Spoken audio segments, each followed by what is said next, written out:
like to know, how many of you are currently a producer on a video game or VR entertainment? Okay, lots of people, awesome. How many of you aren't a producer yet but want to get into production? Okay, and how many of you are game developers but not producers and you don't want to get into production? All right. And then how many of you are students? Oh, awesome. All right, thanks a lot. Okay, John Carmack says that focus is a matter of deciding what things you're not going to do. All development teams are different, but almost all of them try to do more than is possible.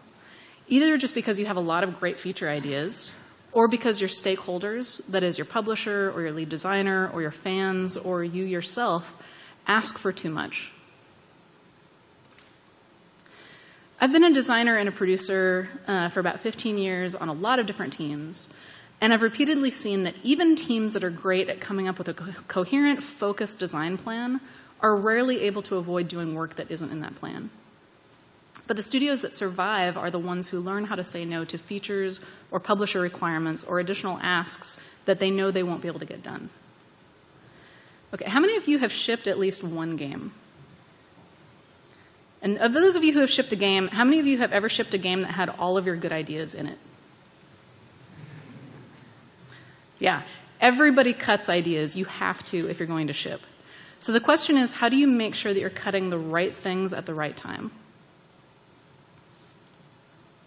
Here's what I hope you're going to get out of this talk.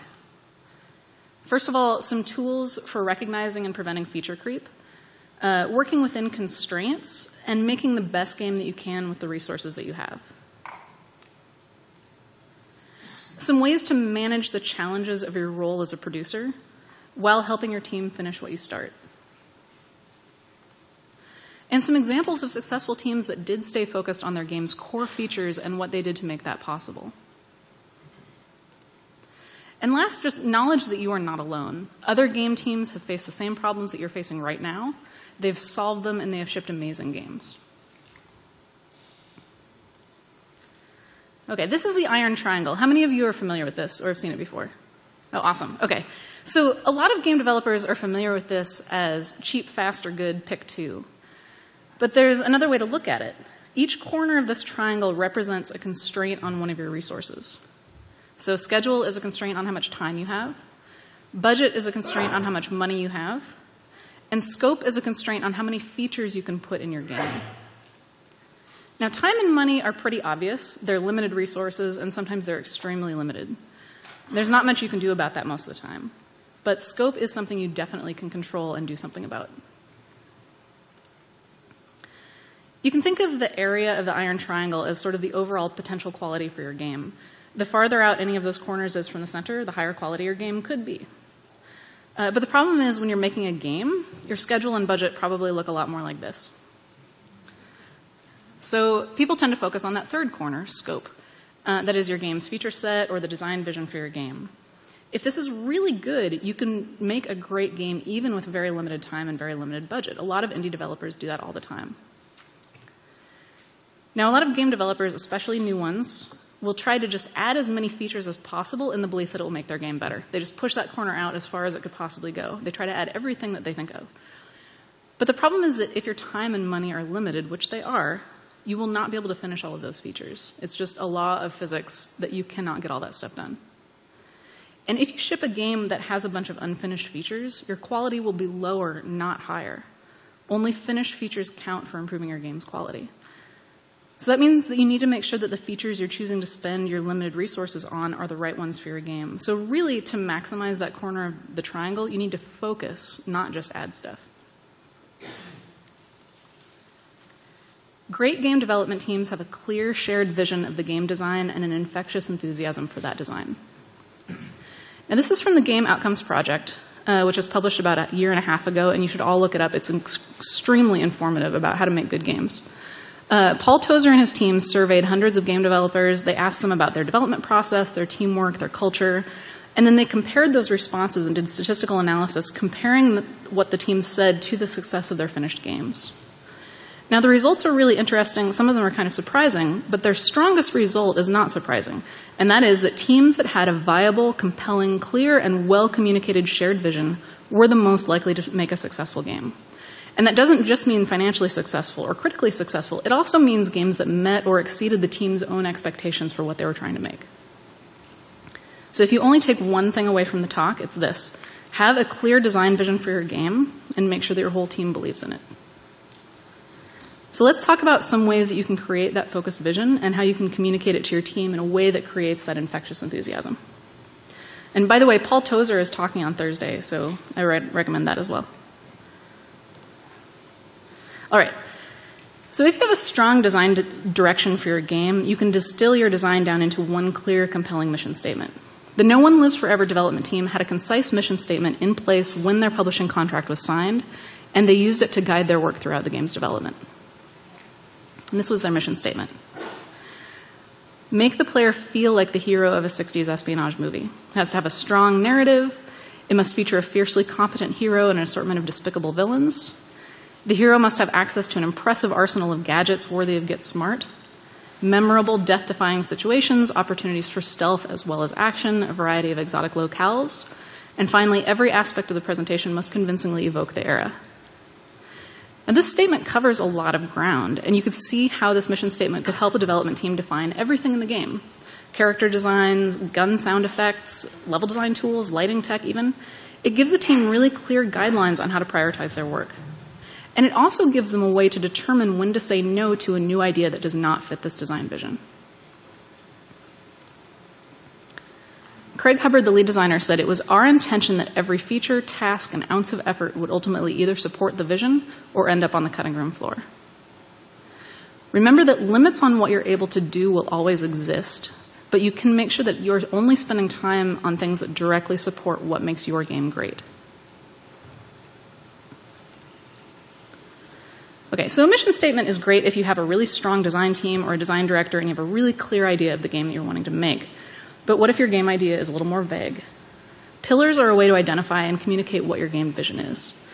So here's what pillars are and how you can use them.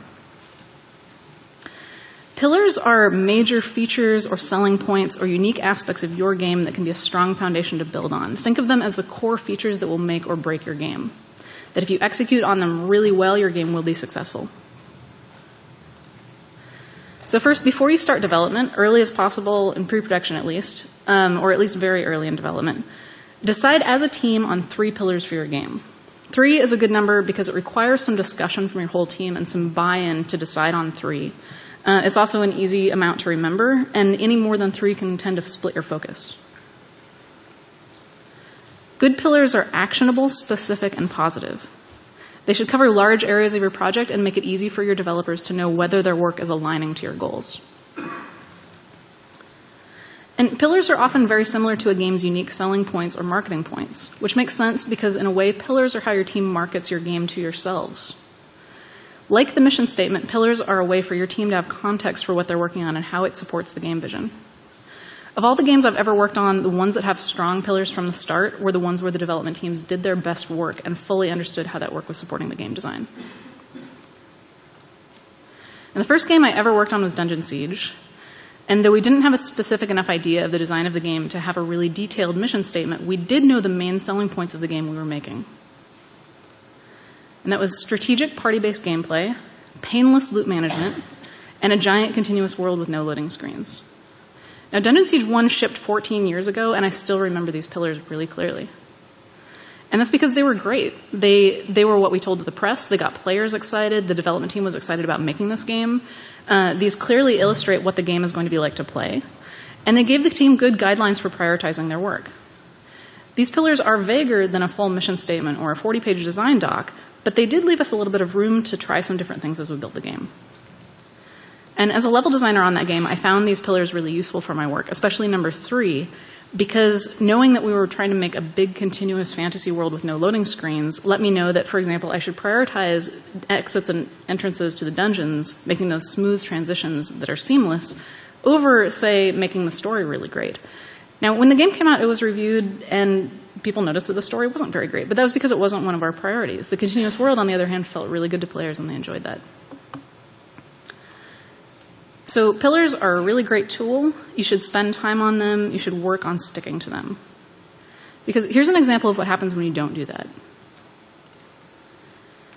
Now, Diablo 3, during its development, had 7 design pillars. There are 2 problems with these. First of all, some of them are extremely vague. Especially strong setting and highly replayable, neither of those are much more specific than just saying, my game is going to be good. And the thing is, as a developer, that doesn't help me with my day-to-day decision-making because I already want to make a good game. That's already one of my goals. And as a player, this doesn't really get me excited about the game because I don't really understand what highly replayable or strong setting means. And second, when Diablo 3 was released, the game actually didn't do a very good job of expressing the pillars here that are specific and actionable. Jay Wilson talks about this in his GDC 2013 talk on the game's design. So when Diablo 3 came out, the loot progression was actually fairly poorly paced. The character abilities weren't very well differentiated. And there's one more thing. I don't see anything on this list about a real money auction house. And in fact, it directly conflicts with at least 2 of these pillars. But that feature took up a lot of development time and effort. It wasn't ready when the game launched. Players didn't particularly like it, and it was ultimately shut down. Now, I'm not saying any of this to criticize Diablo 3. The game was successful by many metrics, and it made a ton of money. But the team did not stay as well focused on their design vision as they wanted to. And I'm bringing this up because even Blizzard, which is arguably the most successful development studio ever, has trouble with this. This is really hard. Creating a solid vision and staying focused on it is very difficult, even for experts. So make sure that you spend a lot of time working on it. Here's a tool that can make it much more doable, which is voluntarily setting constraints on what you're making. Limit your focus and your efforts to just what you know will make your game really great. When the Rocksteady development team started work on Batman Arkham City, they knew that they'd not only need to increase the scope of the game from Batman Arkham Asylum, but also that they'd need to keep the design constrained to something their team could build to the same level of quality. Here's how Sefton Hill, the game director for the Arkham series, described their decision. Players will accept whatever rules the developer decides upon as long as those rules are smart and fun and fair. When we approached the problem of creating an open world in Arkham City, we decided from the outset to create what we called the world's smallest open world game. We created a rule that made sure that we were going to have to concentrate all our efforts on the things that really mattered to us. Now, the world's smallest open world game is a really good constraint. You can see how this would help the development team make smart decisions. It impacts things like enemy density and level size, how Batman moves through the world. Those can all be guided by this rule, and the team can keep coming back to it as what they're trying to make. It allowed the team to create a world that felt as dense and well-crafted as the levels of Arkham Asylum, but that also felt much broader in scope and that allowed the player to make a lot more decisions. And very importantly, it empowered the team to say no to ideas that did not fit this voluntary constraint. Making games is hard enough, so you should create rules which allow you to focus all of your energy on what counts. If you have strong design rules that your whole team believes in, you can make sure that features that don't support the vision don't get worked on. So you don't have to spend any of your precious constrained resources, your time and your money, on things that don't fit your vision. This is another pretty well-known example. This is a list of Chuck Jones's rules for the Roadrunner cartoons. This gets passed around the internet pretty frequently. And it's easy to see how this list of rules would make it really easy to say no to ideas that really don't make sense in a Roadrunner cartoon. Chuck Jones was a strong creative director with a very clear vision, and he used these rules to clearly communicate to his team what his design vision was, and in a way that made it really easy for them to evaluate whether their own work and ideas were a good fit or not.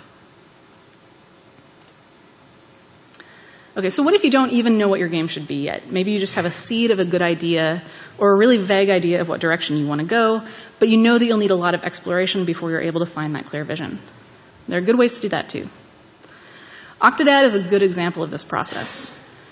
The team of student developers started with a basic idea for their game, and then they did a lot of prototyping, early playtesting, and major iterations on the design.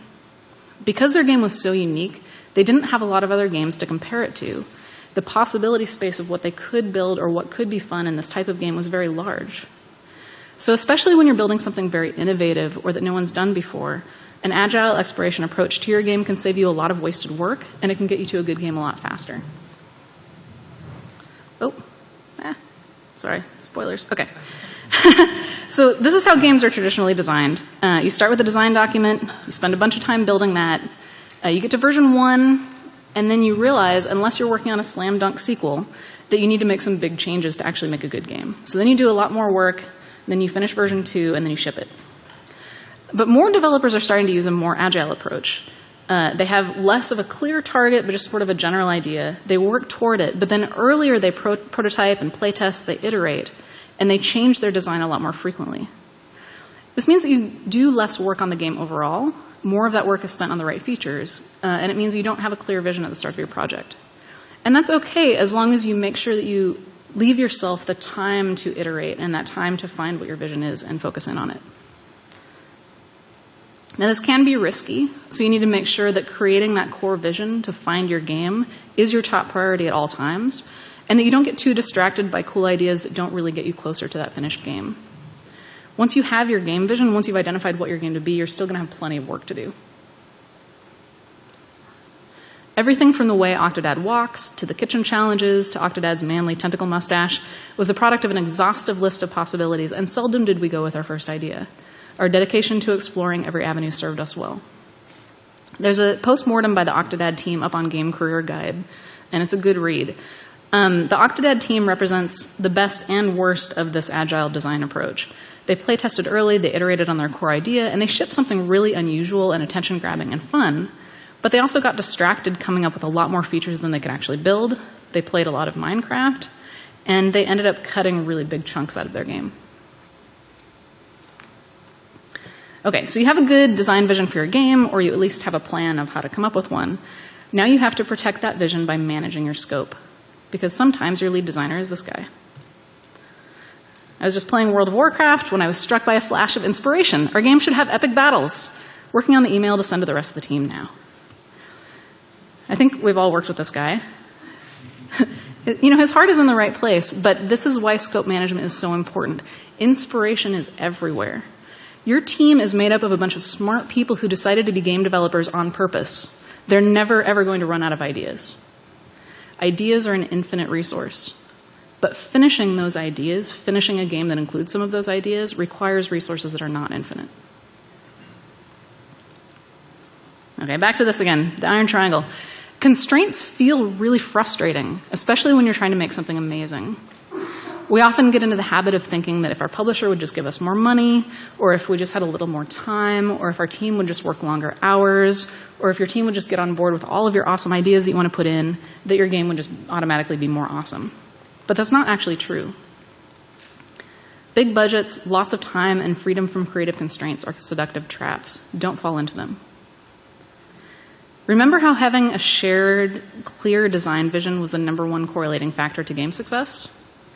The #2 factor was protecting that vision by managing design risk. That is, protecting against building the wrong things. Statistically, the biggest risk to your game is not lack of funding or lack of time or someone else stealing your ideas. The biggest risk is wasting your precious development resources building the wrong features. Embracing your constraints will help you guard against that. Say no to ideas that don't fit your time or your budget constraints or don't fit your game's vision. Make the iron triangle your ally and use it to protect your game. The features that you don't do are just as important as the ones you do. If it's going to take away from the game, then not doing that feature is an important decision. And this is really hard to believe when you're working on a game. Often, your vision of what the completed game will be like includes all of your cool ideas and anything else that tends to pop into your head. But when you have to cut really big features, it's hard to imagine a player seeing the finished project and not noticing those giant holes that were left by your cuts. But if the rest of the game embodies your clear, focused vision, your players will not see what you had to cut away. Incomplete or badly implemented features or features that don't really fit your game's design vision do stick out like a sore thumb, but missing features are almost always invisible if the rest of the game is executed well. As Bruce Lee said, hack away at the unessential. Now, the last big game I worked on was Middle-earth: Shadow of Mordor. This game started and ended with a very strong design vision, but during production, a lot of features were added that were later cut. And I'm not talking minor features. I'm talking about major game systems, entire levels, really awesome features that some players would have really loved. And the final game was successful, though, without any of those things that were cut. Players really loved it. The Nemesis system, where individual enemies that you fight come back with more abilities and more personality, was a big hit with players, and the team was really proud of the game that they shipped. Now, cutting big features did leave holes, but players, as far as I can tell, didn't even notice them. I didn't see anyone online saying, like, oh yeah, I mean, that game was good, but it would have been way better if there were two totally different factions of orcs in a civil war and you had to, like, politically manipulate them. Or, you know, the combat is pretty cool, but without that house-sized giant beast to climb and parkour around on, it just felt kind of empty. Like, nobody noticed that those things had been cut, and a lot of work didn't go into finishing those features. When those features that didn't match the vision were cut, it made the game feel more finished, not less finished. So how do you decide which features are the right ones to cut and which features are the right ones to really focus on and spend time on? It can help to have some kind of process for making decisions on new features or additions and to make sure that everyone on your team is on board with it. This is often called change management or scope management. So let's go over some tools that can help your team have good scope management so you can stay focused on building the right features.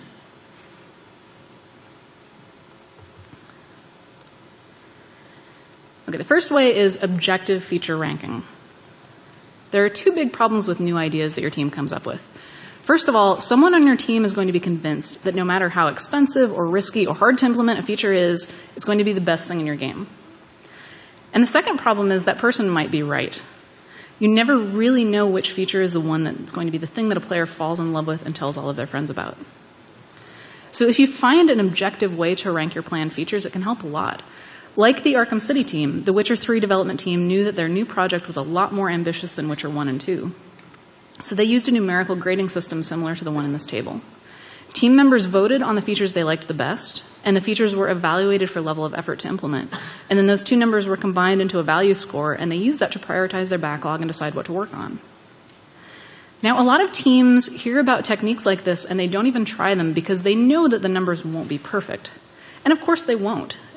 If you're trying to rank your features early in pre-production to guess how much a feature will benefit your final game, of course it's not going to be a totally accurate number. But what's important here is the act of looking as objectively as possible at your ideas and really considering whether they're worth spending time working on. Assigning an actual number to a feature's value can help you evaluate that more logically, instead of just based on who on your team expresses the strongest emotions. A second way to help manage scope is to have a feature backlog or icebox. So if a proposed feature isn't very high value, or if you're just not really sure if it fits your design vision well, you can put it in your backlog, let it sit for a while, don't work on it. And then it's possible that as you work on your other features that you know are high value or essential, you'll realize that you didn't need those features at all and that they don't really fit your game. It's also possible that you realize that they were worth spending time on. You can pull them back out of the backlog and finish them knowing that you have enough time to do so. Make sure you do this early in development, though. You're going to get closer to shipping than, much faster than you think you will. And it's a lot easier to put something on the back burner if you haven't already put a ton of time into it. And finally, external feedback is invaluable for scope management. It's very difficult as a game developer to be as objective about your game as you really need to be. So as early as you can, do regular play tests with people who aren't on your team. Do they find your game satisfying? Do they want to play more of it? Do they see your vision coming through in what you're building? Even before you have anything playable, when you explain your game vision or mission statement or pillars to people who aren't on your team, do they get it and are they excited? Knowing what feedback to take from playtesters and what feedback to ignore is a learned skill. You should be as objective as you can and find some way to measure player feedback with numbers if at all possible. This is a screenshot from Antichamber. Alexander Bruce, the creator of Antichamber, tracked the play times of everyone who tried his game demo at conventions over years of iteration, and he used that number as his metric. How long will a player play your game voluntarily before they walk away? He increased that number from an average of 5 minutes to over 40 minutes. And the result is pretty amazing. Antichamber is also a great example of agile development and iterating until you zero in on your game design. You should check out Alexander Bruce's GDC 2014 talk. It was rated Best Talk of the Year, and it goes into a lot of his development process. There was also a great talk yesterday by Ben Kane on designing Keep Talking and Nobody Explodes. He also talked about using this process. They eavesdropped on players playing their bomb defusal game at conventions, and then they used the data they gathered to iterate on the game and focus in on their core design, which was a game about communication between players. So you should check that talk out as well if you're interested in the more agile exploration approach to game design. And mostly remember that if you aren't measuring something, it's very hard to improve it. And even if you do improve it, it's hard to know that you did. So having objective numerical measurements for things in your game that you want to be great will let you know if you're actually succeeding. Here's another way to do metrics. So Warner Brothers hired Immersive, which is a firm that studies player behavior, to conduct playtests for Shadow of Mordor and the Arkham games to see if the games are satisfying for players. Immersive's research has shown that whether someone is having fun is a really poor indicator of whether they'll keep playing your game or if they'll tell their friends about it. But there are specific needs that players have that they come to your game to try to fulfill. And the needs that they use and measure are competence, or the feeling that the player is effective and skilled when playing the game. Autonomy, the feeling that they're in control of their own decisions. And relatedness, feeling a strong connection to other players or game characters or the game world. Troy Skinner and Scott Rigby from Immersive gave a really good talk on their process in 2015. It's in the GDC vault. And Jason Vandenberg is giving a talk Thursday afternoon about player motivation that also discusses these metrics. And I'm not saying that you have to use these exact ones, although they are a very good set, and I personally believe that they were a critical part of why Shadow of Mordor was able to refocus on their design vision. And they have a solid foundation in psychology outside of games. If you think about like what you find satisfying in your job and your day-to-day work, it's probably a really similar list to this one. But again, the important thing is to identify something measurable that you want your players to do and then measure whether you're doing that. Alexander Bruce wanted players to play Antechamber longer. Warner Brothers wanted players to be drawn to their games in the ways that make people tell their friends how awesome a game is. If you want your players to really be drawn into your game's story, for example, ask your playtesters to rate on a scale from 1 to 10 how immersive they think your story is, and then work on it some more, and then ask a new batch of playtesters the same question. And if that number goes up, you're probably doing something right. Remember, though, that having measurable goals requires you to know what you want your game to actually be. So it always comes back to having that clear, strong design vision for your game.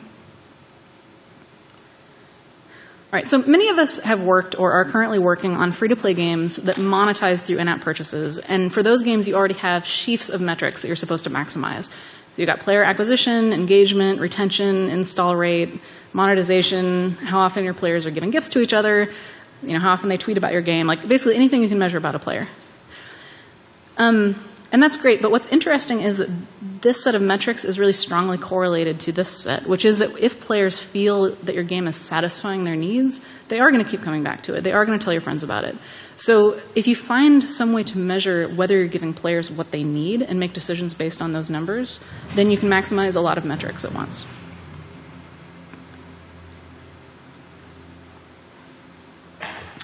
All right. So you have a solid vision for your game. Your team is excited about it.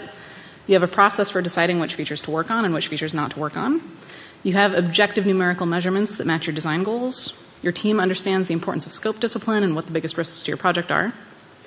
But then someone on your team has a cool idea for an awesome design feature, but it doesn't fit your design vision. So what happens next? I once interviewed for a producer position at a major game studio that you've probably heard of, where I kept getting asked the same question. How do you deal with people hating you when you tell them they can't have something? And that question really worried me, and it indicated to me that the team had some really major problems.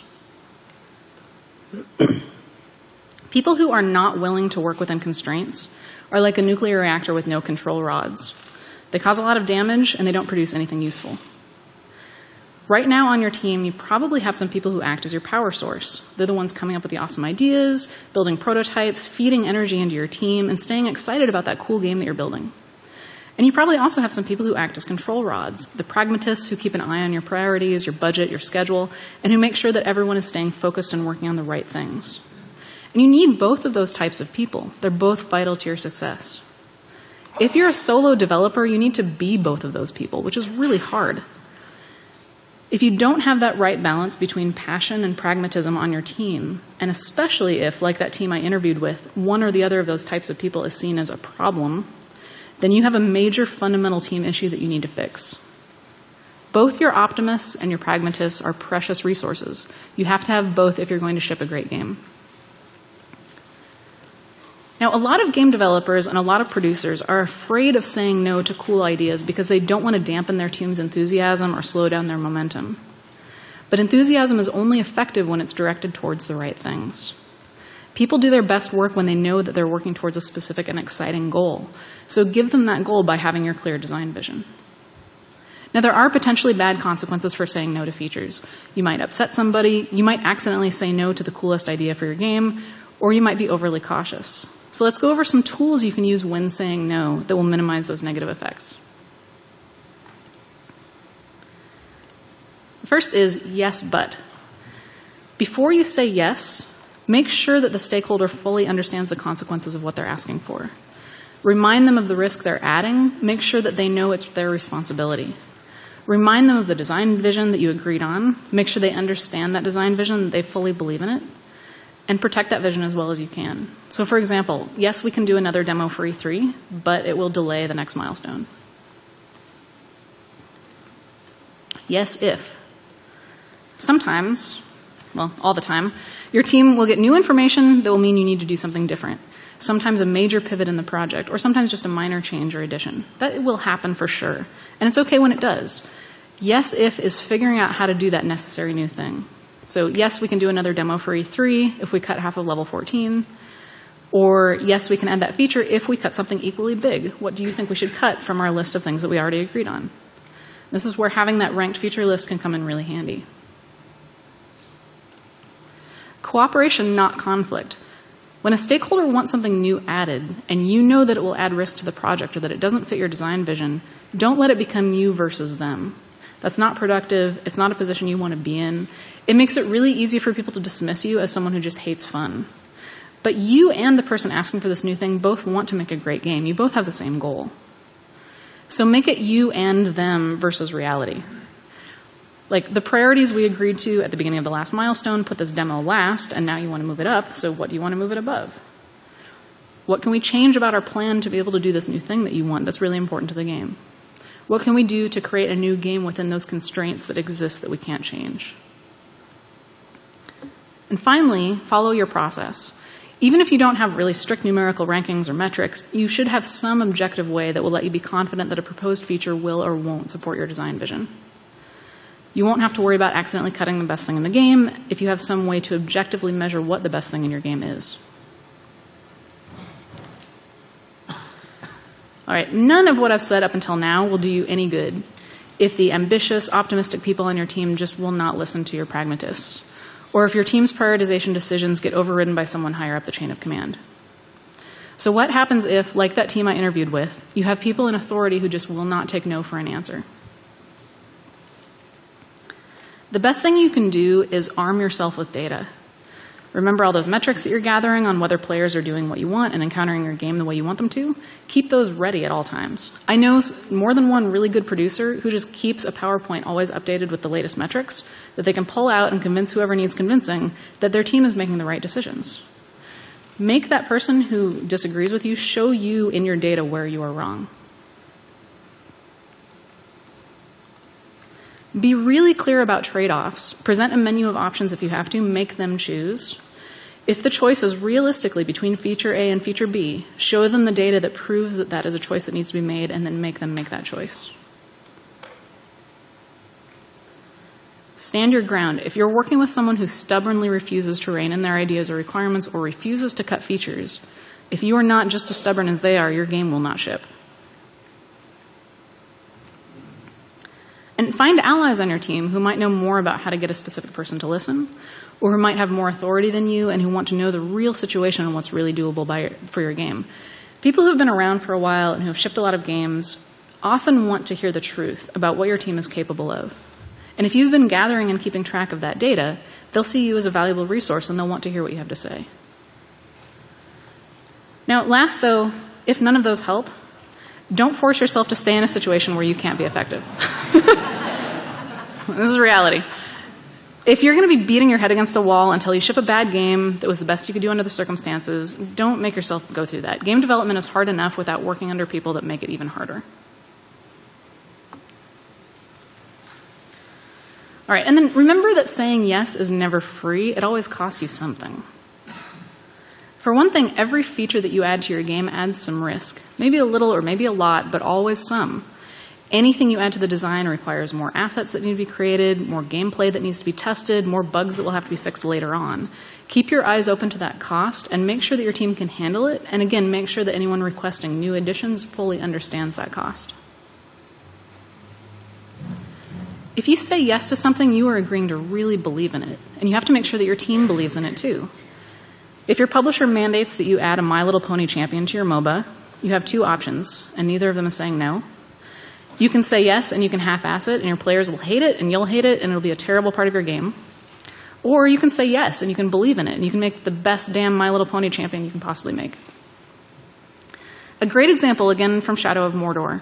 The game's publisher, like they do, required regular demos for conventions and for press.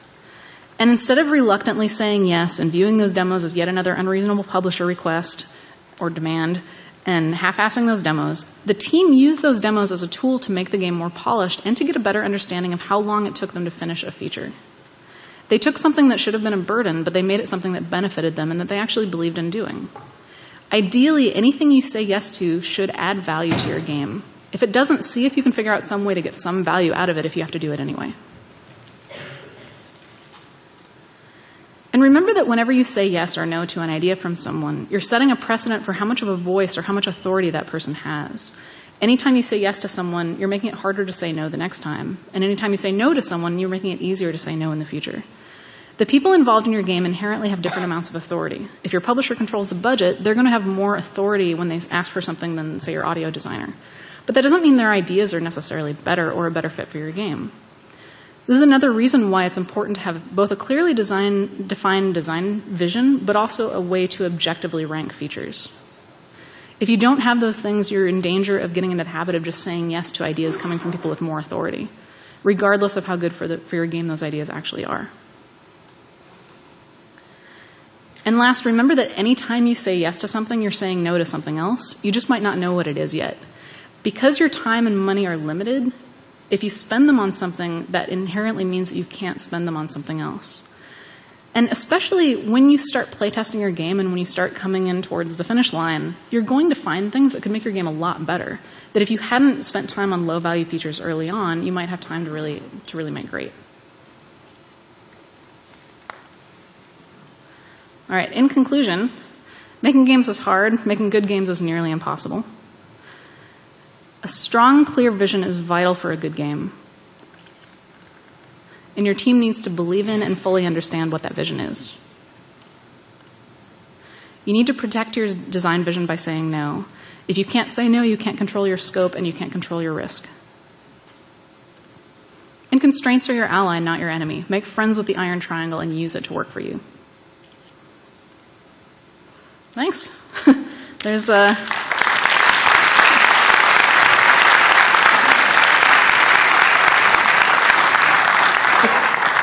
All right, there's my email address. If you want the slides, I will send them to you. Feedback is welcome. My Twitter. And then some resources. So the Game Outcomes Project, if you're a producer or a designer, you should definitely read that. There's a lot of really great postmortems up on Gama Sutra, which is where I got most of the case studies in this talk. The GDC Vault has a lot of great talks as well, especially, again, the talk on Antichamber in 2014. Books, The Mythical Man Month is a classic old lady 30, 40-year-old book on project management, but it's got a lot of good wisdom in it. And then I've been a project manager for 9 years, and I've learned some stubbornness. All right, so questions? I think they're going to want you to line up at the mics. Hello? Hi. Hi, I'm Linda. Great talk. Oh, thanks. I'm wondering about sequels. You said no one would miss the features you cut. But what if they had been in a previous game? Would you have cut them anyway? Oh, you mean if you... So the question is sequels, if a feature had been in a previous game, can you cut it for a sequel? Is that what you're asking? Yeah. That's a good question. I've worked on a few sequels, and usually they're easier because it's easier to zero in on what you want to add to the game. But I've also worked on some that were sort of floundering messes. I don't know, I'm going to say it depends. But again, I think it's just as important for a sequel to have a really clear design vision of what it is. And whether you're sort of incrementally adding things to the previous game or whether you're doing something completely different. And there have been really good sequels that have done each of those things, where the sequel is pretty different from the first game and still really good, or whether it was sort of the first game plus a few features. But I think it really, again, just comes back to like having a really clear idea of what you want to make and then validating it by having people test it, or at least... You know, the Destiny team just showed people their concept art really early on, and they said, "Does this look cool to you?" You know, or like they would test potential players, on how they felt about the concept art. So if you have the original game, you have players that are familiar with it, and then you have a few ideas for what you want to add to it or even take away from it, I think that would be a lot easier to validate even than just a brand new game idea. Thank you.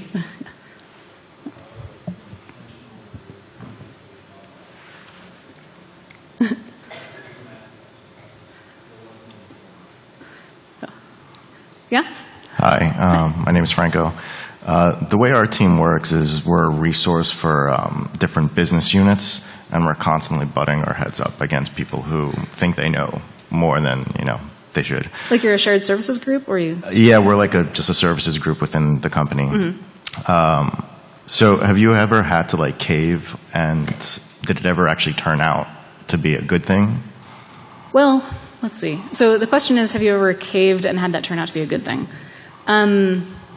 Well, first of all, shared services, like I keep saying like game development's really hard, and I know you guys all know that. Shared services is like 5 times as hard as that. Right. I've actually never seen a shared services group that worked really well.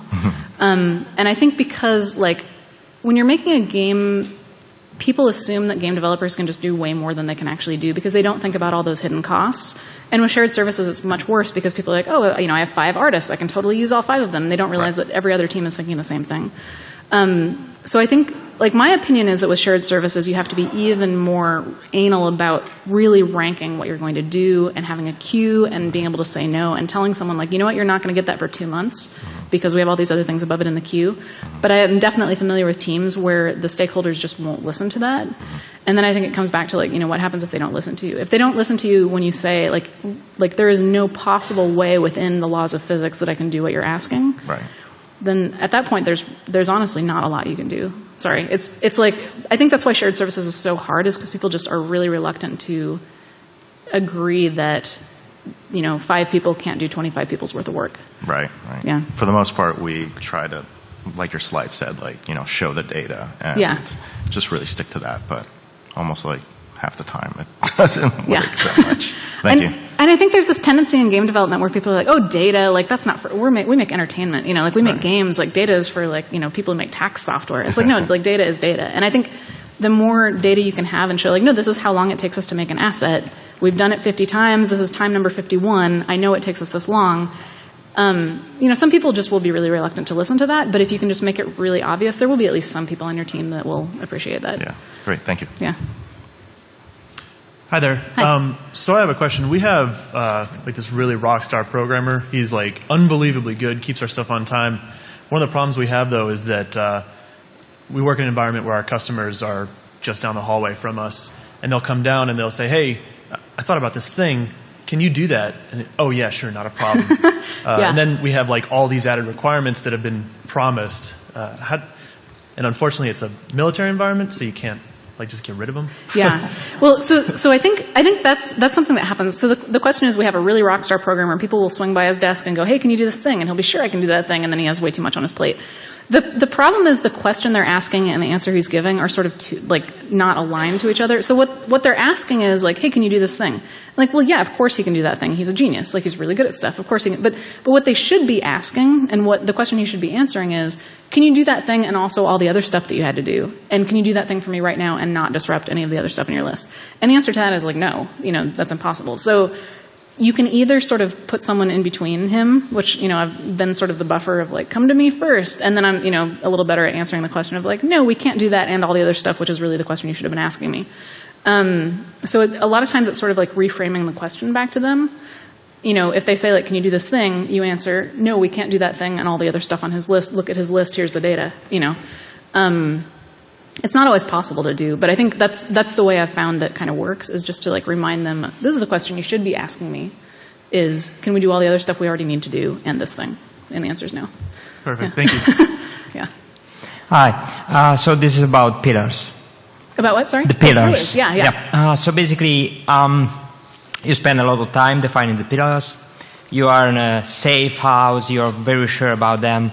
And they're going to guide you for, 9, 12 months, 2 years, whatever. Mm-hmm. What as a producer, not as a designer, but as a producer, will you do if you discover after 6 months that one of the pillars was wrong or unattainable? Yeah.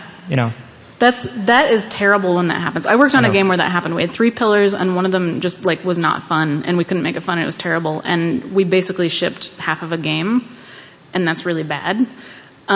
So I think really the only thing we could have done in that situation was, the question is what happens if you have 3 pillars and it turns out one of them's bad and you have to get rid of it. I mean, ideally we would have had some kind of backup earlier, and also ideally we would have done more playtesting earlier to validate whether we could make this thing work. And the thing is, it was really innovative, so we kind of weren't able to playtest it until it was mostly done, which is a situation that you should try to avoid. But yeah, sometimes you'll get partway through development and one of your pillars just doesn't work and you have to cut a huge chunk out of your game. And at that point, I think it's just either double down on the other stuff or pull something out of your backlog that can kind of help. But yeah, I mean, sometimes cuts really hurt and sometimes they make your game way worse, and that's a terrible situation. Sorry, I don't have a magic answer for that, but it's like, yeah, that happens and it's terrible. Thanks. Yeah.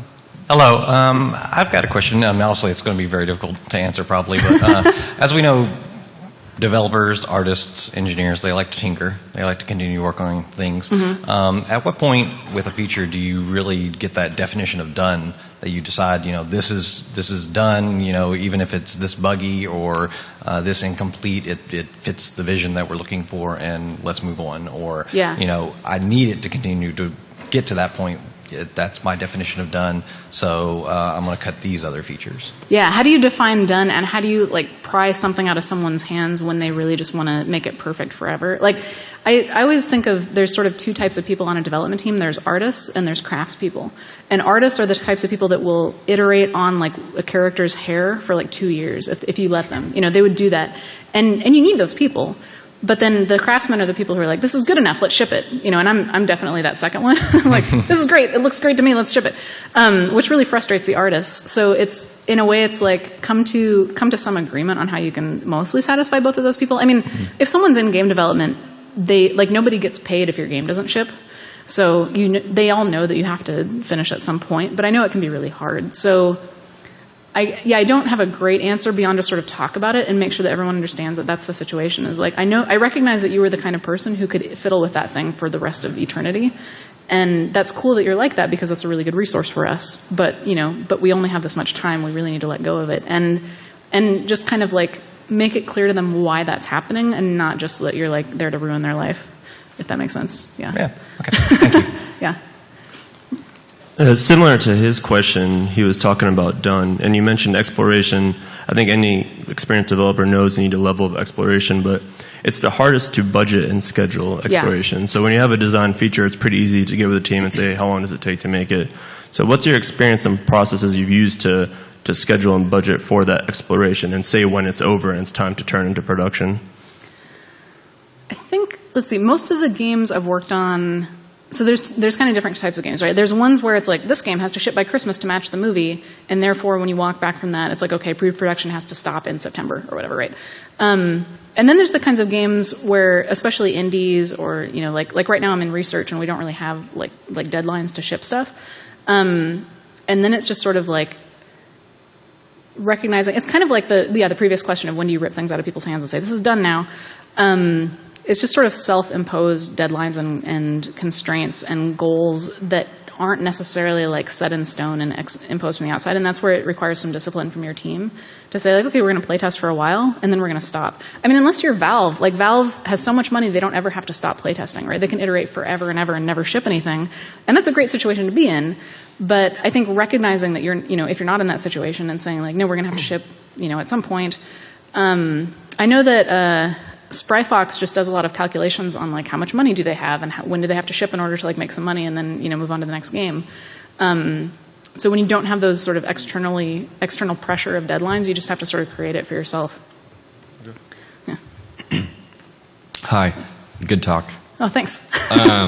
So I'm producing a master's thesis project, and since it is one student's project and there are other students working on it, there's no budget involved and there's a clear hierarchy of where the decisions should come from. So I think that has created some problems in not only creating a cohesive vision between the group, but also sort of deciding what level of autonomy the artists and the sound designers and everybody has. So I was just wondering if there was a non-data-based way to sort of reconcile that?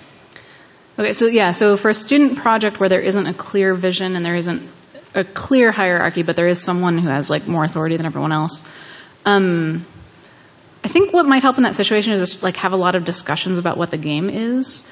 I've been on teams where it was sort of like fluid like that, and there wasn't a lot of clarity. And sometimes just like sitting down and talking about like, okay, what is this game, and asking them to explain it to you, and then kind of zeroing in on like, oh, okay, it sounds like it's this and this and this, and like you can kind of find pillars that way maybe.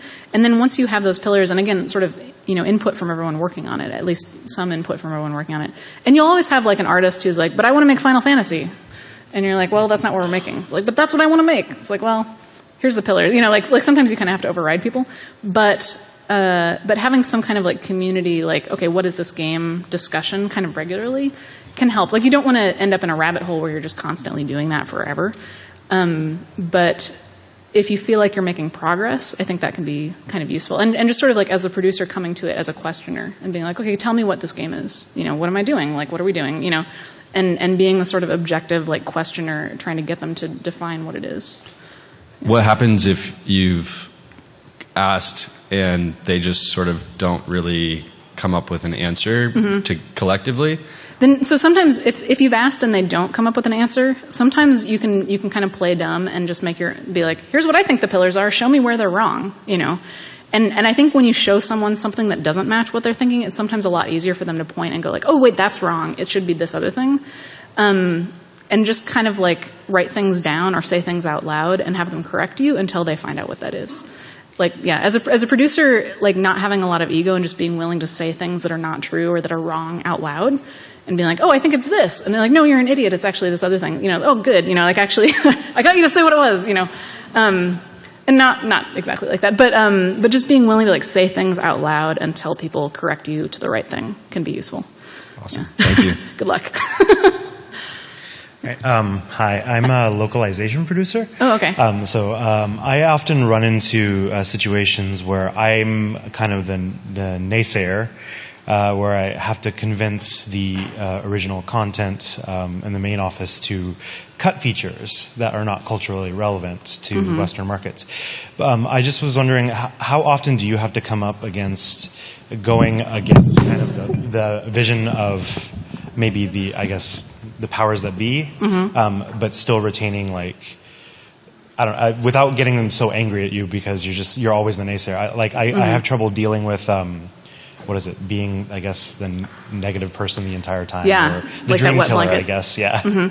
Yeah. So localization, I think like localization, UI, and things like accessibility or like publisher cert requirements are all like that, where it's like, okay, like, these are things that we really have to do. And they're not fun things. They're not like fun, cool things. So no one's really interested in them. They put them off until like the very last possible moment. Yeah. And then they're like, oh crap, we have to do all this stuff. So, again, I think just really sort of presenting your data really objectively and being like, here's that list of things. Like I worked with a certification producer who is really good at just saying like, here's the list of cert requirements.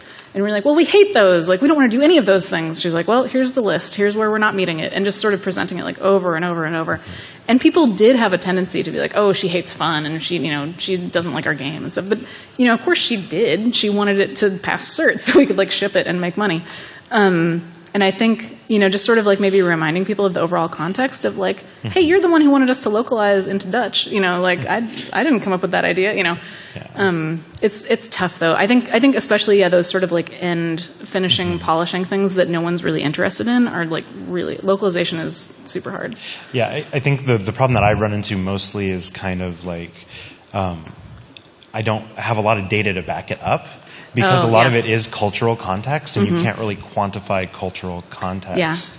So I was just And even like articles or best practices or guidelines, and sometimes those don't really exist. But any kind of backup you can find of like this was written down on the internet that like we really shouldn't do this in this country. But that's a tough and thankless job. Sorry. Cool. Thank you very much. Okay, I think are we out of time? Yep. All right. I'll run out in the hallway though for overflow if anyone else wants to talk. And thanks a lot again, everybody.